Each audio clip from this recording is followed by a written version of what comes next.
Godly, ನಿಡಗೋಡು, ಹೊಯ್ಸಳಲು ಮುಂತಾದ 3-4 ಗ್ರಾಮಗಳವರು ಪಂಚಾಯಿತಿ ಇಟ್ಟುಕೊಂಡಾಗ ಕೋತಿಗಳ ಹಾವಳಿ ಬಗ್ಗೆ ಚರ್ಚಿಸುತ್ತಾರೆಂದು ತಿಳಿದು ನಾನು ಹೋದೆ. ಅವತ್ತಿನ ಅಜೆಂಡಾ ಇದ್ದದ್ದು ಅದರ ಮೇಲೆ.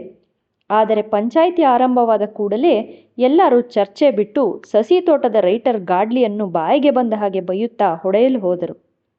ಸಸಿ ತೋಟದಲ್ಲಿ ಮೊಕ್ಕಾಂ ಮಾಡಿರುವ ಕೋತಿಗಳನ್ನು ನಮ್ಮೂರಿನ ಕಡೆ ಓಡಿಸಿ ತೊಂದರೆಗೆ ಈಡು ಮಾಡಿದ್ದಾನೆಂಬುದೇ ಅವರೆಲ್ಲರ ಆಕ್ರೋಶ.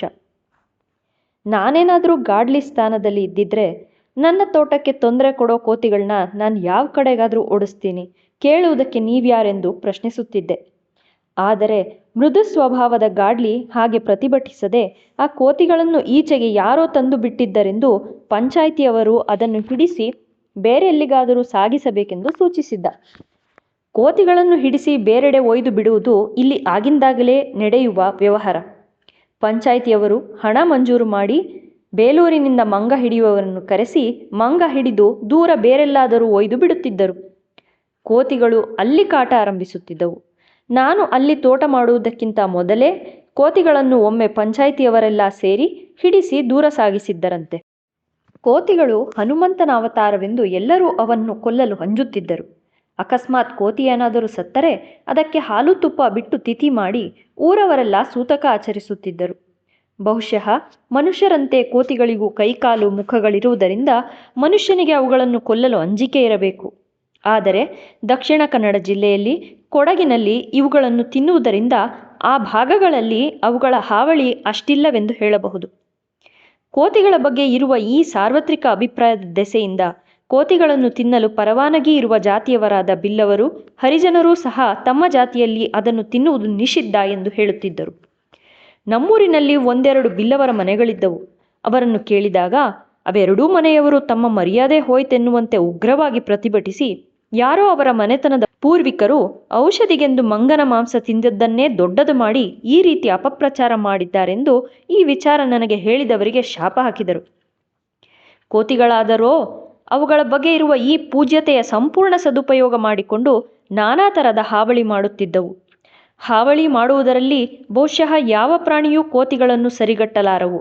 ಅವಕ್ಕೆ ಕಿತಾಪತಿ ಮಾಡಲು 2 ಕೈಗಳು, ಯೋಚಿಸಲು ಬುದ್ಧಿಶಕ್ತಿಯೂ ಇರುವುದರಿಂದ ಅವನ್ನು ನಿಯಂತ್ರಿಸುವುದು ತುಂಬ ಕಷ್ಟ.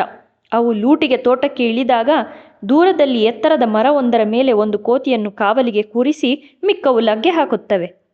ದೂರದಲ್ಲಿ ಯಾರಾದರೂ ಕಂಡರೆ ಸಾಕು, ಕಾವಲು ಕೋತಿ ಕಿರೋ ಎಂದು ಕೂಗಿ ಸೂಚನೆ ಕೊಡುತ್ತದೆ. ತಕ್ಷಣವೇ ಮಿಕ್ಕವೆಲ್ಲ ಸಮೀಪದ ಕಾಡಿನ ಮರಗಳಿಗೆ ಪರಾರಿ ಕೀಳುತ್ತವೆ. ಕಾಡಿನ ಎತ್ತರದ ಮರಗಳನ್ನು ಹತ್ತಿ ಅವುಗಳ ಎಲೆಗಳ ಮರೆಯಲ್ಲಿ ಹುದುಗಿ ಕುಳಿತವೆಂದರೆ ಬ್ರಹ್ಮನಿಗೂ ಅವುಗಳನ್ನು ಪತ್ತೆ ಮಾಡಲು ಸಾಧ್ಯವಿಲ್ಲ. ಕೋತಿಗಳ ಕಾಟದ ಅರಿವಿಲ್ಲದ ನನಗೆ ಕೋತಿಗಳ ಸಲುವಾಗಿ ಪಂಚಾಯಿತಿಯವರು ಗಾಡ್ಲಿಗೆ ಏಕೆ ಇಷ್ಟೊಂದು ಬೈದರೆಂದು ಗೊತ್ತಾಗಲಿಲ್ಲ. ಆದರೆ ಕೆಲವೇ ದಿನಗಳೊಳಗೆ ಮಾರ ಬಂದು ತನ್ನಿಂದ ಕೋತಿಗಳ ಹಾವಳಿ ನಿಯಂತ್ರಿಸುವುದು ಸಾಧ್ಯವಿಲ್ಲವೆಂದು ರಾಜೀನಾಮೆ ಕೊಡಲು ಮುಂದಾದಾಗ ಗಾಬರಿಯಾಯಿತು. ಏಲಕ್ಕಿ ಹನಾಲಿಗೆ ಹೋಗಿ ನೋಡಿದರೆ ಸರ್ವನಾಶ. ಕೋತಿಗಳು ಏಲಕ್ಕಿಯನ್ನು ಯಾವ ರೀತಿ ನಾಶ ಮಾಡುತ್ತವೆನ್ನುವುದನ್ನು ನೋಡಿದವರಿಗೆ ಮಾತ್ರ ಗೊತ್ತು. ಪ್ರತಿಯೊಂದು ಏಲಕ್ಕಿ ಗಿಡವನ್ನು ಕಿತ್ತು ಸಿಗಿದು ತೋರಣ ಮಾಡಿ ಬಿಸಾಕಿದ್ದವು. ನನಗೆ ದುಃಖ, ಕೋಪ ಎರಡೂ ಒಟ್ಟಿಗೆ ಬಂತು. ಈ ಕೋತಿಗಳ ಗುಂಪಿಗೆ ಮನುಷ್ಯರ ಹೆದರಿಕೆ ಒಂದು ಚೂರೂ ಇದ್ದಂತಿರಲಿಲ್ಲ. ಮಾರನಂತೂ ಡಬ್ಬ ಬಡಿಯುವುದು, ದಡಾಕಿ ಹೊಡೆಯುವುದು ಎಲ್ಲ ಮಾಡಿದ. ಇವು ಯಾವುದಕ್ಕೂ ಜಗ್ಗಲಿಲ್ಲ. ಕೊನೆಗೆ ಕೋತಿಗಳು ಎಷ್ಟು ಧೈರ್ಯ ಮಾಡಿದವೆಂದರೆ ಇವುಗಳನ್ನು ಓಡಿಸಲು ಹೋದ ಮಾರನಿಗೆ ಹಲ್ಲು ತೋರಿಸಿ ಗುರ್ರೆಂದು ಹೆದರಿಸಿದವು. ಮಾರನಿಗೆ ಗಾಬರಿಯಾಯಿತು. ಮೊದಲಲ್ಲಿ ಅವನೂ ಹನುಮಂತನನ್ನು ಕೊಲ್ಲಬಾರದು ಎಂದು ಹೇಳುತ್ತಿದ್ದವ ಅವು ಬೆದರಿಕೆ ಹಾಕಲಾರಂಭಿಸಿದ ಮೇಲೆ, ಇವನ್ನು ಕೋವಿಯಲ್ಲಿ ಹೊಡೆಯದಿದ್ದರೆ ನನಗೆ ಪ್ರಾಣಾಪಾಯ, ನಾನು ಕೆಲಸ ಬಿಡುತ್ತೇನೆ ಎಂದು ಹೆದರಿದ. ಕೋತಿ ಹಿಡಿಯುವವರಿಗೆ ಒಂದೊಂದು ಕೋತಿಗೂ 10-20 ರೂಪಾಯಿ ಕೊಟ್ಟು ಹಿಡಿಸಿ ದೂರ ಸಾಗಿಸುವಷ್ಟು ನಾನೇನು ಅಹಿಂಸಾವಾದಿಯಾಗಿರಲಿಲ್ಲ. ಮಾರ ಅವನ್ನು ಬಲಿ ಹಾಕಬೇಕೆನ್ನುವ ವೇಳೆಗೆ ನಾನಂತೂ ಅದೇ ನಿರ್ಧಾರಕ್ಕೆ ಬಂದಿದ್ದೆ. ಈ ಕೋತಿಗಳ ಮೇಲೆ ನನ್ನ ಕೋಪ ಭುಗಿಲೇಳಲು ಅವು ಕಿವಿ ಮೇಲೆ ಆಕ್ರಮಣ ಮಾಡಿದ ಘಟನೆಯೂ ಒಂದು ಕಾರಣ. ನಾಯಿ ಕಂಡರೆ ಕೋತಿಗಳು ನೆಲದ ಮೇಲೆ ಇಳಿಯುವುದಿಲ್ಲ ಎಂದು ಮಾರ ಕಿವಿ ಕರೆದುಕೊಂಡು ಹೋಗಿ ಕೋತಿಗಳ ಮೇಲೆ ಚೂಬಿಟ್ಟ. ನಾಯಿ ಕಂಡ ಕೂಡಲೇ ಕೋತಿಗಳೇನೋ ಟರ್ರೋ ಎಂದು ಕೂಗುತ್ತಾ ಕಾಡಿಗೆ ಪರಾರಿಯಾದವು. ಇದರಿಂದ ಆತ್ಮವಿಶ್ವಾಸ ಬಂದ ಕಿವಿ ಕಾಡಿನೊಳಗೂ ಅವುಗಳನ್ನು ಅಟ್ಟಿಸಿಕೊಂಡು ಹೋಯಿತು. ಮನುಷ್ಯರಿಂದ ದೂರಾಗಿ ನಾಯಿ ಕಾಡೊಳಗೆ ಏಕಾಂಗಿಯಾಗುತ್ತಲೂ 7-8 ದೊಡ್ಡ ಕೋತಿಗಳು ಒಮ್ಮೆಲೇ ನಾಯಿ ಮೇಲೆ ನೆಗೆದು 2-3 ಕಡೆ ಚರ್ಮ ಹರಿಯುವಂತೆ ಕಚ್ಚಿದವು. ಮಾರ ಸಕಾಲದಲ್ಲಿ ಓಡಿ ಹೋಗಿ ದೊಣ್ಣೆ ತೋರಿಸಿ ಕೋತಿಗಳಿಗೆ ಹೆದರಿಸದಿದ್ದರೆ ಅವು ಕಿವಿಯನ್ನು ಕಚ್ಚಿ ಕೊಂದೇ ಹಾಕಲು ಉಪಾಯ ಮಾಡಿದ್ದವು. ಈ ಘಟನೆ ಆದ ಮೇಲಂತೂ ಏಕಾಂಗಿಯಾಗಿ ಕೋತಿಗಳನ್ನು ಓಡಿಸಲು ಮಾರ ಹೆದರತೊಡಗಿದ. ನಾನು ಕಿವಿಯನ್ನು ಆಸ್ಪತ್ರೆಗೆ ಕರೆದುಕೊಂಡು ಹೋಗಿ ಅದರ ಗಾಯಗಳನ್ನು ಹೊಲಿಸಿದ್ದಲ್ಲದೆ ಮುನ್ನೆಚ್ಚರಿಕೆ ಕ್ರಮವಾಗಿ ಅದಕ್ಕೆ ರೇಬೀಸ್ ಇಂಜೆಕ್ಷನ್ ಕೊಡಬೇಕೆಂದು ಡಾಕ್ಟರ್ ಹೇಳಿದ್ದರಿಂದ 14 ದಿನ ಅದನ್ನು ಕರೆದುಕೊಂಡು ಆಸ್ಪತ್ರೆಗೆ ಸುತ್ತಬೇಕಾಯಿತು. ನನ್ನ ತಾಳ್ಮೆ ಹಾರಿಹೋಯಿತು. ವನ್ಯಮೃಗ ಸಂರಕ್ಷಣೆ, ಅರಣ್ಯ ಇಲಾಖೆ ಕಾನೂನು, ಅಹಿಂಸೆ ಯಾವುದನ್ನೂ ಗಣಿಸುವ ಸ್ಥಿತಿಯಲ್ಲಿರಲಿಲ್ಲ. ಕೋತಿಗಳಿರಲಿ, ಸಾಕ್ಷಾತ್ ಮನುಷ್ಯರೇ ನನಗೆ ಅಷ್ಟು ತೊಂದರೆ ಕೊಟ್ಟಿದ್ದರೆ ಕೊಂದು ಹಾಕುವಷ್ಟು ನನಗೆ ಕೋಪ ಬಂದಿತ್ತು. ಪಂಚಾಯಿತಿಯಲ್ಲಿ ಕೋತಿಗಳ ವಿಷಯಕ್ಕೆ ಏಕೆ ಎಲ್ಲರೂ ಗಾಡ್ಲಿಗೆ ಹೊಡೆಯುವವರೆಗೆ ಹೋದರೆಂದು ಅವತ್ತು ನನಗೆ ಗೊತ್ತಾಯಿತು. ರೈಫಲಿಗೆ ಗುಂಡು ತುಂಬಿಸಿಕೊಂಡು ಹೋದಾಗ ನನ್ನ ಜೊತೆ ಇದ್ದ ಕಿವಿಯನ್ನು ನೋಡಿದ್ದೇ ಗುರ್ ಗುರ್ ಎನ್ನುತ್ತಾ ಗಡವ ಕೋತಿಯೊಂದು ದಂತಪಂಕ್ತಿ ಪ್ರದರ್ಶಿಸುತ್ತಾ ಕೊಂಬೆಯಿಂದ ಕೊಂಬೆಗೆ ಇಳಿಯಿತು. ಅದರ ಮುಖ ಯುರೋಪಿಯನ್ನರ ಮುಖದಷ್ಟು ಕೆಂಪಗಿದ್ದು ಕಣ್ಣುಗಳಲ್ಲಿ ಕೋಪ ಹೊಗೆಯಾಡುತ್ತಿತ್ತು. ಹಾಕಿ ಅದಕ್ಕೆ, ಅದೇ ಆ ಗುಂಪಿನ ಯಜಮಾನ ಎಂದು ಮಾರ ಕೂಗಿದ. ನಾನು ಕೋವಿ ಹಾರಿಸುತ್ತಿದ್ದಂತೆಯೇ ಧಡೀರೆಂದು ಅದು ಮರದಿಂದ ಕೆಳಗೆ ಬಿದ್ದು ಸತ್ತೇ ಹೋಯಿತು. ಅಷ್ಟೂ ಕೋತಿಗಳನ್ನು ಬಲಿ ಹಾಕಲು ತಯಾರಾಗಿಯೇ ನಾನು ಹೋಗಿದ್ದೆ. ಆದರೆ ಅವುಗಳ ನಾಯಕ ಅಷ್ಟೆತ್ತರದ ಕೊಂಬೆಯಿಂದ ಸತ್ತು ದಪ್ಪನೆ ಕೆಳಗುರುಳಿದ ಕೂಡಲೇ ಗುಂಪಿನ ಮೇಲೆ ಆದ ಪರಿಣಾಮ ಭೀಕರವಾಗಿತ್ತು. ಎಲ್ಲ ಕೋತಿಗಳು ಕರ್ರೋ ಮರ್ರೋ ಎಂದು ಕೂಗುತ್ತಾ ದಿಕ್ಕೆಟ್ಟಂತೆ ಕೊಂಬೆಯಿಂದ ಕೊಂಬೆಗೆ ಹಾರುತ್ತಾ ಓಡಿದವು. ವಿಜಯೋನ್ಮಾದದಿಂದ ಹೊಡಿರಿ ಇನ್ನೊಂದೆರಡಕ್ಕೆ ಎಂದು ಮಾರ ಕೂಗಿದ. ಆದರೆ ಅದಕ್ಕೆ ಅವಕಾಶವೇ ಸಿಗಲಿಲ್ಲ. ಕೋತಿಗಳೆಲ್ಲ ಗದ್ದೆ ದಾಟಿ, ತೋಟ ದಾಟಿ ಮತ್ತೆ ಗಾಡ್ಲಿಯ ಸಸಿ ತೋಟದ ದಿಕ್ಕಿನತ್ತ ಓಡಿ ಹೋದವು. ಕೋತಿ ಸಾಯಿಸಿದ್ದಕ್ಕೆ ಊರವರೆಲ್ಲ ಆಕ್ಷೇಪಿಸಬಹುದು ಎಂದು ತಿಳಿದಿದ್ದೆ. ಕೆಲವರು ಹಾಗೂ ಮಾತಾಡಿದರಂತೆ. ಆದರೆ ಹೆಚ್ಚು ಜನ ಅವುಗಳನ್ನು ಸದೆಬಡಿದು ಗಾಡ್ಲಿ ತೋಟದ ಕಡೆಗೆ ಓಡಿಸಿದ್ದಕ್ಕೆ ಸಂಪೂರ್ಣ ಬೆಂಬಲ ಸೂಚಿಸಿದರು. ಶಿಕಾರಿ ಮಂಜಪ್ಪ, ಇನ್ನೊಂದು ಸಾರಿ ಕೋತಿಗಳನ್ನು ನಮ್ಮ ಕಡೆಗೇನಾದರೂ ಓಡಿಸಿದರೆ ಎಂದರೆ ಈ ಸಾರಿ ಕೋತಿಗೆ ಹೊಡೆದು ನಾವು ಪಾಪ ಕಟ್ಕೊಳ್ಳೋದಿಲ್ಲ, ನಿನಗೇ ಹೊಡಿತೀವಿ ಎಂದು ಗಾಡ್ಲಿಗೆ ಬೈದು ಹೆದರಿಸಿದನಂತೆ. ಭಾಗ 2. ಗೋಣಿಬೀಡಿನ ಈ ಗಾಡ್ಲಿ ವಿಷಯ ಹೇಳಬೇಕೆಂದರೆ ಬೇಕಾದಷ್ಟು ಹೇಳಬಹುದು. ಆದರೆ ಅವನು ಯಾರು, ಎಲ್ಲಿಂದ ಬಂದವ, ಅವನ ಅಪ್ಪ ಅಮ್ಮ ಯಾರು ಎನ್ನುವುದರಿಂದ ಕ್ರಮಬದ್ಧವಾಗಿ ಅವನ ಚರಿತ್ರೆ ಹೇಳಬೇಕೆಂದರೆ ಮಾತ್ರ ತೊಂದರೆ ಶುರುವಾಗುತ್ತದೆ. ಏಕೆಂದರೆ ಇವೆಲ್ಲ ಅವನಿಗೂ ಸರಿಯಾಗಿ ತಿಳಿಯದ ವಿಷಯ. ಅವನ ನಿಜವಾದ ಹೆಸರು ಜೇಕಬ್ ಎಂದು ಕೆಲವರು, ಯಾಕೂಬ್ ಎಂದು ಕೆಲವರು ಹೇಳುತ್ತಾರೆ. ಆದರೆ ಅವನು ಕ್ರಿಶ್ಚಿಯನ್ನರಂತೆ ಚರ್ಚಿಗೆ ಹೋಗಿದ್ದನ್ನೂ ನೋಡಿಲ್ಲ, ಮುಸ್ಲಿಮರಂತೆ ಮಸೀದಿಗೆ ಹೋಗಿದ್ದನ್ನೂ ನೋಡಿಲ್ಲ.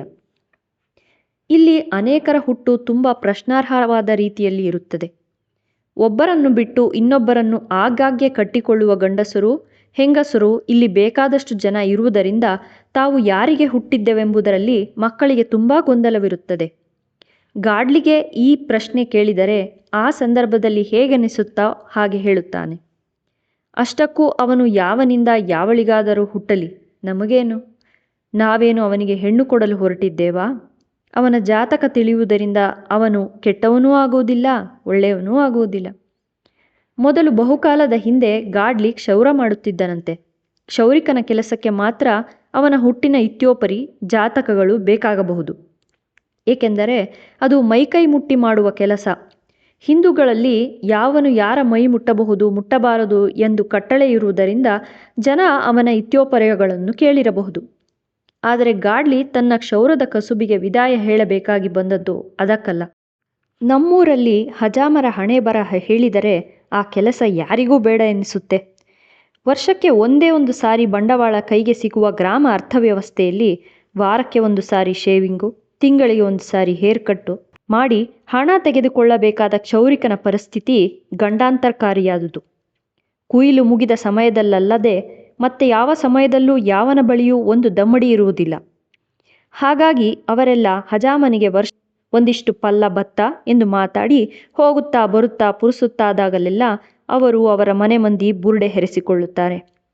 ಒಬ್ಬರ ಮನೆಯಲ್ಲಿ ಎಷ್ಟು ಜನ ಇದ್ದಾರೆ, ಅವರೆಲ್ಲ ವರ್ಷಕ್ಕೆ ಎಷ್ಟು ಸಾರಿ ಶೇವಿಂಗ್, ಹೇರ್ ಕಟ್ ಇತ್ಯಾದಿಗಳನ್ನು ಮಾಡಿಸಿಕೊಳ್ಳುತ್ತಾರೆ. ಇವನ್ನೆಲ್ಲ ಹಳ್ಳಿ ಹಜಾಮ ಲೆಕ್ಕ ಇಟ್ಟು ಗುಣಿಸಿ ಕೂಡಿ ಲಾಭ ನಷ್ಟ ಲೆಕ್ಕ ಹಾಕಲು ಸಾಧ್ಯವೇ? ಹಜಾಮನಿಗೆ ಒಟ್ರಾಸಿ ಬೆಳಗಿನಿಂದ ಸಂಜೆಯವರೆಗೂ ಕೆಲಸ, ಹೆರೆದದ್ದೂ ಹೆರೆದದ್ದೇ. ಒಕ್ಕಲಾಟದ ಸಮಯದಲ್ಲಿ ಗಾಡ್ಲಿ ಗಾಡಿ ಮಾಡಿಕೊಂಡು ಭತ್ತ ವಸೂಲಿಗೆ ಕೆಲಸ ಬಿಟ್ಟು ಗಿರಾಕಿಗಳ ವಿಳಾಸ ಹಿಡಿದು ಹಳ್ಳಿ ಹಳ್ಳಿ ತಿರುಗಬೇಕು. ಇವತ್ತು ಬಾ ನಾಳೆ ಬಾ ಎಂದು ಸತಾಯಿಸುವವರು, ಭತ್ತ ಇನ್ನೂ ಒಕ್ಕಿಯೇ ಇಲ್ಲವೆಂದು ಹುಲ್ಲುಗೊಣಬೆ ತೋರಿಸುವವರು, ಬರುತ್ತಾ ಕತ್ರಿ ಚಾಕು ತಂದಿದ್ರೆ ಇಲ್ಲೇ ಒಂದು ಹಜಾಮತ್ ಮಾಡಿ ಹೋಗ್ಬೋದಿತ್ತಲ್ಲ ಎನ್ನುವವರು ಅವನಿಗೆ ತಲೆ ಚಿಟ್ಟು ಹಿಡಿಸುತ್ತಿದ್ದರು. ಈ ಗೋಳಿನಲ್ಲಿ ಏಗಿ ಏಗಿ ರೋಸಿ ಹೋದ ಗಾಡ್ಲಿ ತನ್ನ ಕ್ಷೌರ ವೃತ್ತಿಗೆ ತಿಲಾಂಜಲಿ ಕೊಟ್ಟು ಹುಲಿ ಹಂದಲು ದೊರೆ ಹತ್ತಿರ ಬೋಟ್ಲರ್ ಕೆಲಸಕ್ಕೆ ಸೇರಿಕೊಂಡ. ಗಾಡ್ಲಿ ಅಂತ ಇವನನ್ನು ಯಾಕೆ ಕರೆಯುತ್ತಾರೆ ಎಂದು ಇವನ ಹೆಸರಿನ ಮೂಲ ಹುಡುಕುತ್ತಾ ಹೋದಾಗ ನನಗೆ ಈ ವಿಷಯ ಗೊತ್ತಾಗಿತ್ತು. ಗಟ್ಟಿ ಮಾತಾಡಿ ಭತ್ತ ವಸೂಲಿ ಮಾಡಲಾಗದ ಇವನ ಸೌಮ್ಯ ಸ್ವಭಾವದಿಂದಲೇ ಗಾಡ್ಲಿ ಹಜಾಮನ ಕೆಲಸ ಬಿಟ್ಟಿದ್ದು. ಈತನ ಈ ಒಳ್ಳೆ ಗುಣವನ್ನು ನೋಡಿ ಹುಲಿ ಹೊಂದಲು ದೊರೆ ಇವನನ್ನು ಗಾಡ್ಲಿ ಮ್ಯಾನ್ ಎಂದನಂತೆ. ಅವನು ಕರೆದ ಈ ನಾಮಧೇಯವೇ ಪರ್ಮನೆಂಟ್ ಆಗಿ ಹಳೆಯ ವಿವಾದಾಸ್ಪದ ಹೆಸರುಗಳಾದ ಯಾಕೋಬ್, ಜೇಕೋಬ್ಗಳೆಲ್ಲ ಜನರಿಗೆ ಮರೆತೇ ಹೋದವು. ಗಾಡ್ಲಿ ಮ್ಯಾನ್ ಎನ್ನುವುದು ಕ್ರಿಯಾಪದವೋ ನಾಮಪದವೋ ಗುಣವಾಚಕವೋ ಎಂದು ಗೊತ್ತಿಲ್ಲದ ಹಳ್ಳಿಯವರು ಅದನ್ನೇ ನಾಮಪದ ಮಾಡಿ ಬಳಸಿದರು. ಅದರ ಸಂಕ್ಷಿಪ್ತ ರೂಪವೇ ಗಾಡ್ಲಿ. ಗಾಡ್ಲಿ ಹುಲಿ ಹೊಂದಲು ಹಂಟ್ ಹತ್ತಿರ ಬೋಟ್ಲರ್ ಕೆಲಸಕ್ಕೆ ಸೇರಿದ ಕೆಲವೇ ದಿನಗಳಲ್ಲಿ ಅವನ ದುರ್ದೈವಕ್ಕೆ ಭಾರತದ ಸ್ವಾತಂತ್ರ್ಯವಾಗಿ ಬ್ರಿಟಿಷರ ಆಳ್ವಿಕೆ ಕೊನೆಗೊಂಡಿತು. ಹಂಟ್ ತೋಟ ಮಾರಿ ನಿರ್ಗಮಿಸಿದ. ಗಾಡ್ಲಿ ಕೆಲಸ ಕಳೆದುಕೊಂಡ. ಆಮೇಲೆ ಗಾಡ್ಲಿ ತೋಟಗಳಿಗೆ ಆಳುಗಳನ್ನು ಒದಗಿಸುವ ಸಪ್ಲೈಯರ್ ಕೆಲಸ ಮಾಡಿದ. ತೋಟಗಳಿಗೆ ಆಳುಗಳನ್ನು ಸಪ್ಲೈ ಮಾಡುವವರಿಗೆ ಅವರು ಒದಗಿಸಿದ ಆಳುಗಳು ಕೆಲಸ ಮಾಡಿದ ಪ್ರತಿಯೊಂದು ದಿನಕ್ಕೂ ದಿನಕ್ಕೆ ಒಂದಾಣಿಯಂತೆ ಸಪ್ಲೈಯರ್ ಕಮಿಷನ್ ಕೊಡಬೇಕಿತ್ತು. ಸಾಮಾನ್ಯವಾಗಿ ಗೂಂಡಾಗಳ ಪಟಾಲಂ ಇಟ್ಟುಕೊಂಡಿರುವ ದಾದಾಗಳು ಈ ಕೆಲಸ ಮಾಡುತ್ತಿದ್ದರು. ಆಳುಗಳ ಹತ್ತಿರವೂ ಇವರು ಹಣ ಕಿತ್ತುಕೊಳ್ಳುತ್ತಿದ್ದರು. ಜೊತೆಗೆ ಸರಿಯಾಗಿ ಕೆಲಸಕ್ಕೆ ಬರದ ಆಳುಗಳನ್ನು ಶಿಕ್ಷಿಸುವುದು, ಕೆಲಸ ಬಿಟ್ಟು ಓಡಿ ಹೋದವರನ್ನು ಚಚ್ಚಿ ಎಳೆದುಕೊಂಡು ಬರುವುದು, ಈ ಎಲ್ಲ ಕ್ರೂರ ಕೃತ್ಯಗಳನ್ನು ಇವರು ಮಾಡಬೇಕಿತ್ತು. ನಾನು ತೋಟ ಮಾಡಲು ಪ್ರಾರಂಭಿಸುವ ವೇಳೆಗೆ ಇದು ಕಾನೂನು ಬಾಹಿರ ಕೆಲಸ ಎಂದು ಸರ್ಕಾರ ಘೋಷಿಸಿದ್ದರಿಂದ ಈ ದಂಧೆ ಇಳಿಮುಖವಾಗಿತ್ತು. ಗಾಡ್ಲಿ ತನ್ನ ಒಳ್ಳೆಯತನದಿಂದ ಈ ಕೆಲಸದಲ್ಲಿಯೂ ಉದ್ಧಾರ ಆಗಲಿಲ್ಲ. ಆಳುಗಳೆಲ್ಲ ತೋಟಗಳಲ್ಲಿ ಸಾಲ ತೆಗೆದುಕೊಂಡು ರಾತ್ರೋರಾತ್ರಿ ಓಡಿ ಹೋಗಿ ಆ ಸಾಲವು ಸಪ್ಲೈಯರ್ ತಲೆ ಮೇಲೆ ಬಿತ್ತು. ಇದ್ದ 3 ಕಾಸನ್ನು ಕಳೆದುಕೊಂಡ ಗಾಡ್ಲಿ ಆ ಕೆಲಸವನ್ನು ಕೈಬಿಟ್ಟ. ಆಮೇಲೆ ಒಂದಷ್ಟು ದಿನ ಕಣ್ಣಿಗೆ ಕಂಡ ಕೆಲಸ ಮಾಡಿಕೊಂಡು ತಿರುಗುತ್ತಿದ್ದ. ಟಿಲ್ಲರ್ ಡ್ರೈವರ್ ಎಂದುಕೊಂಡು ಟಿಲ್ಲರ್ ಬಿಟ್ಟುಕೊಂಡು ತಿರುಗಿದ. ಕಾಂಟ್ರಾಕ್ಟರ್ ಎಂದು ರಸ್ತೆಗೆ ಮಣ್ಣು ಹಾಕಿಸುತ್ತಿದ್ದ.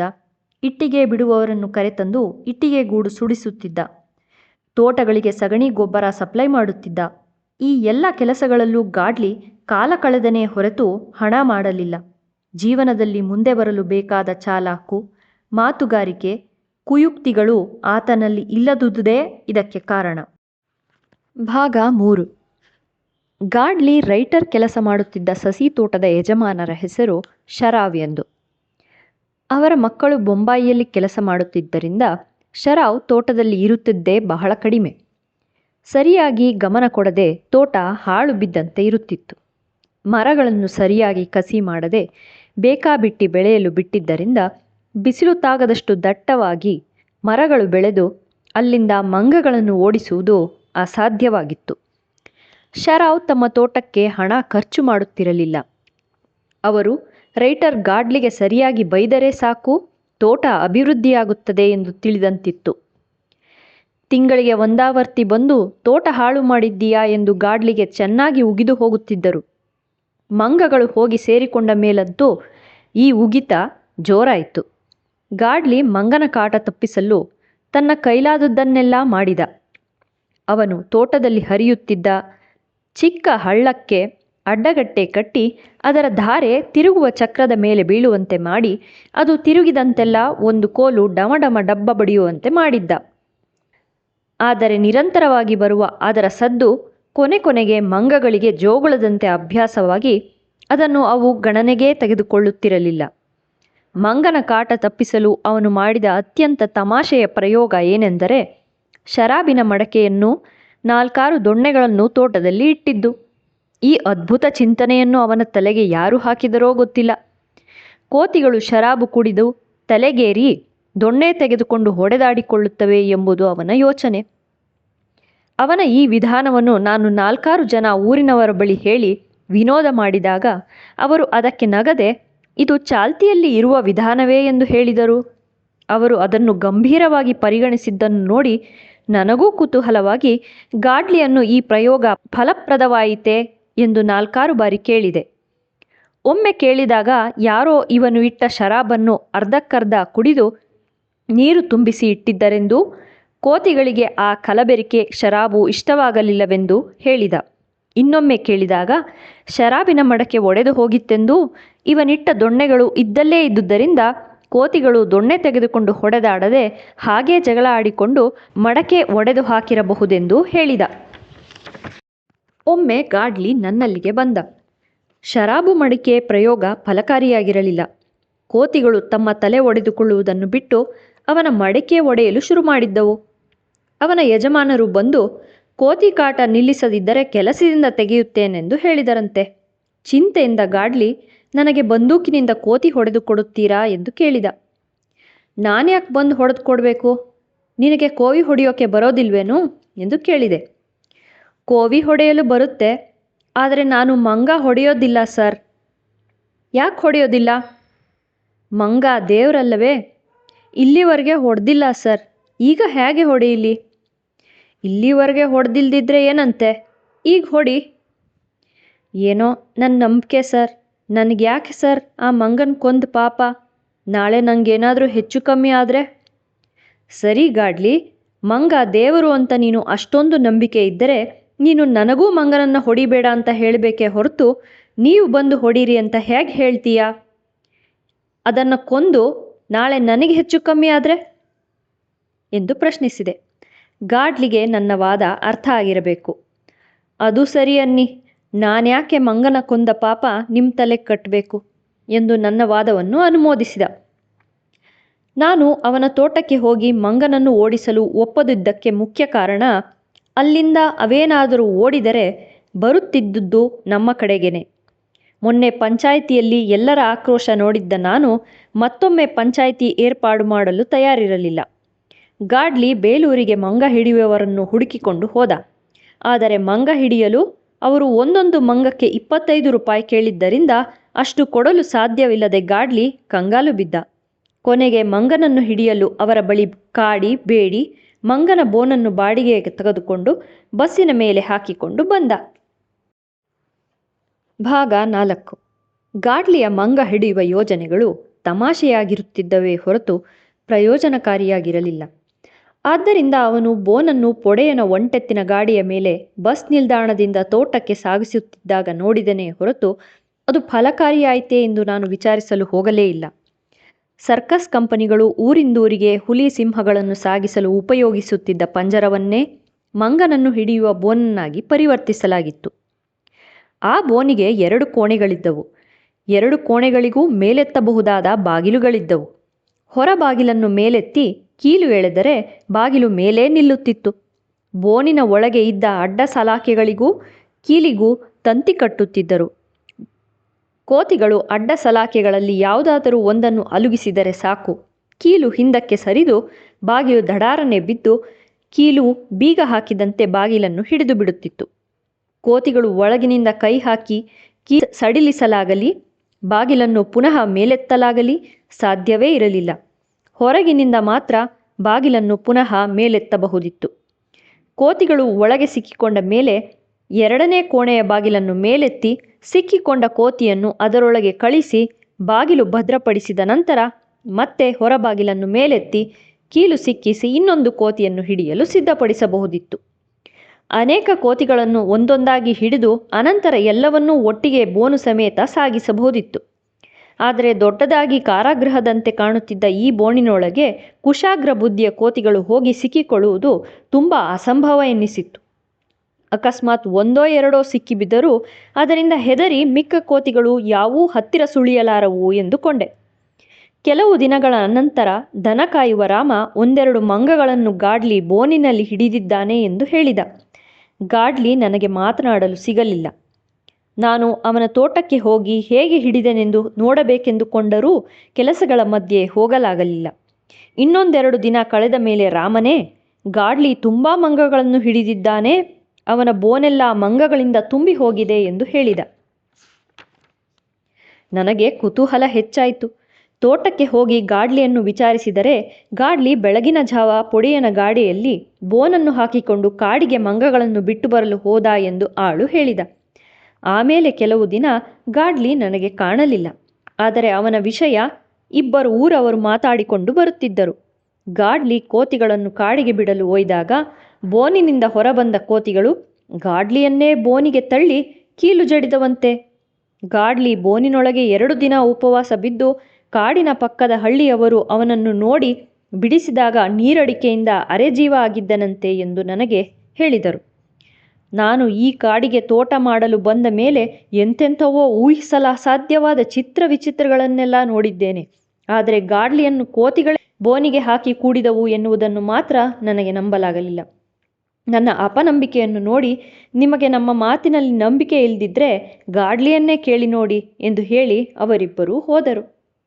ಬಹುಶಃ ಗಾಡ್ಲಿ ಕೋತಿಗಳನ್ನು ಒಯ್ದು ಇನ್ನಾರದೋ ತೋಟದ ಬಳಿ ಬಿಟ್ಟಿದ್ದಕ್ಕೆ ಅವರು ಗಾಡ್ಲಿಗೆ ಹೊಡೆದು ಬೋನಿಗೆ ಕೂಡಿ ಬಾಗಿಲು ಹಾಕಿರಬೇಕೆಂದು ನಾನು ಯೋಚಿಸಿದೆ.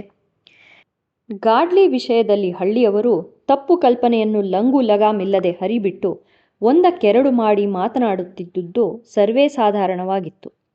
ಗಾಡ್ಲಿ ಸಿಕ್ಕಾಗ ಕೋತಿಗಳು ಬೋನಿಗೆ ನಿನ್ನನ್ನು ಕೂಡಿದ್ದು ನಿಜವೇ ಎಂದು ಕೇಳಿದೆ. ಅವನು ಬೋನಿನೊಳಗೆ ಸಿಕ್ಕಿಬಿದ್ದದ್ದೇನೋ ನಿಜವಾಗಿತ್ತು. ಆದರೆ ಅವನನ್ನು ಬೋನಿಗೆ ತಳ್ಳಿದ್ದು ಮಂಗಗಳೂ ಅಲ್ಲ, ಮನುಷ್ಯರೂ ಅಲ್ಲ. ಕೆಲವು ಅಸಾಧಾರಣ ಆಕಸ್ಮಿಕಗಳಿಂದ ಗಾಡ್ಲಿ ಬೋನಿಗೆ ಬಿದ್ದಿದ್ದ. ಮಂಗಗಳ ಬಗ್ಗೆ ಅವನಿಗಿದ್ದ ಪೂಜ್ಯತೆಯೇ ಇದಕ್ಕೆ ಕಾರಣ ಎಂದು ಬೇಕಾದರೂ ಹೇಳಬಹುದು. ಬೋನಿಗೆ ಕೋತಿಗಳು ಬಿದ್ದಂತೆಲ್ಲ ಅವನ್ನು 2ನೇ ಕೋಣೆಗೆ ಕಳಿಸಿ ಬಾಗಿಲು ಹಾಕಿದ ಗಾಡ್ಲಿ ಅವು ಅಲ್ಲಿ ಹಸಿವಾಗಿ ಸಾಯಬಾರದೆಂದು ಹಲಸಿನ ಹಣ್ಣು, ಅನ್ನ, ನೀರು ಕೊಟ್ಟು ಚೆನ್ನಾಗಿ ನೋಡಿಕೊಂಡಿದ್ದ. ಬೋನು ಭರ್ತಿಯಾಗುತ್ತಲೂ ಬೋನನ್ನು ಪೊಡೆಯನ ಗಾಡಿಯಲ್ಲಿ ಹೇರಿಕೊಂಡು ಜನ್ನಾಪುರದಿಂದ 10 ಮೈಲಿ ದೂರದ ಮನಾಲೆ ಜಂಗಲಿಯಲ್ಲಿ ಅವನ್ನು ಬಿಟ್ಟು ಬರಲು ಹೋದ. ಪೊಡೆಯನ ಸಹಾಯದಿಂದ ಕಾಡಿನಲ್ಲಿ ಬೋನನ್ನು ಇಳಿಸಿ ಬೋನಿನ ಬಾಗಿಲು ತೆರೆದರೆ ಕೆಲವು ಕೋತಿಗಳೇನೋ ಓಡಿ ಹೋದವು.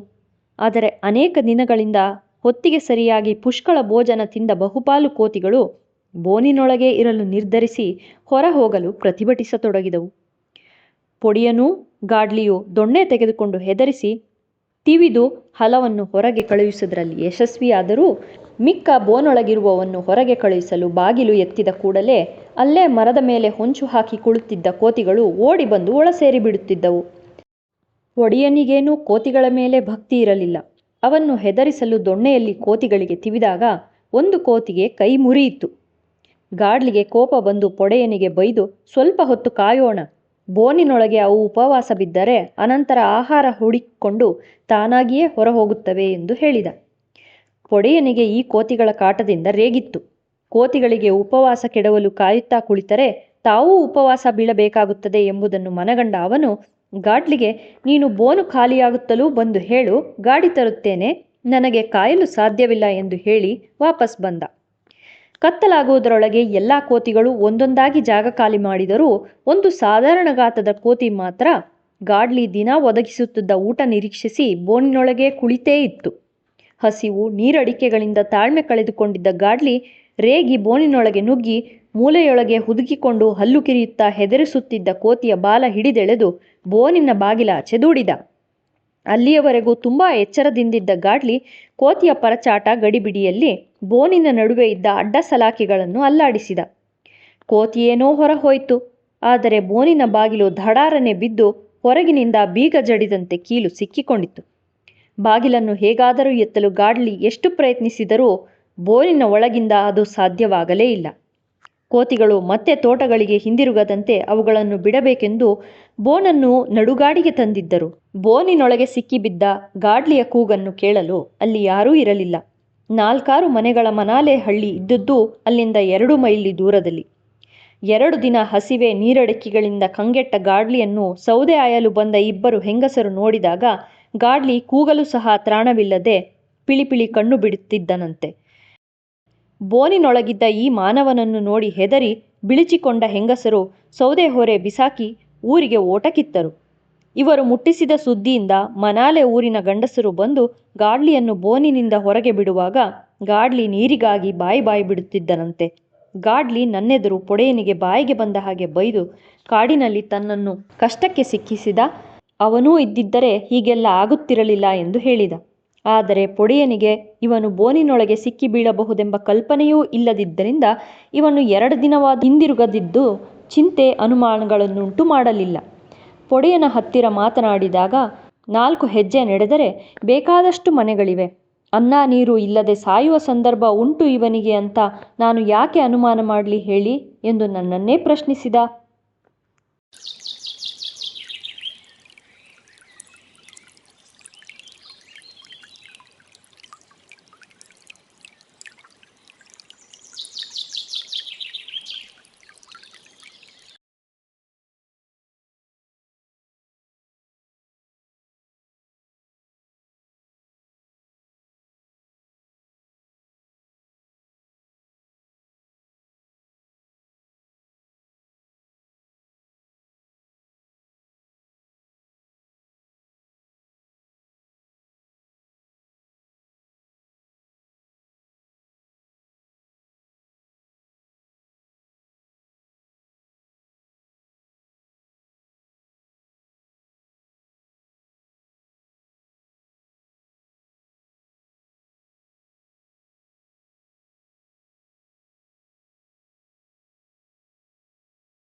वीडियोस बनाने हैं, फिल्मोरा है ना।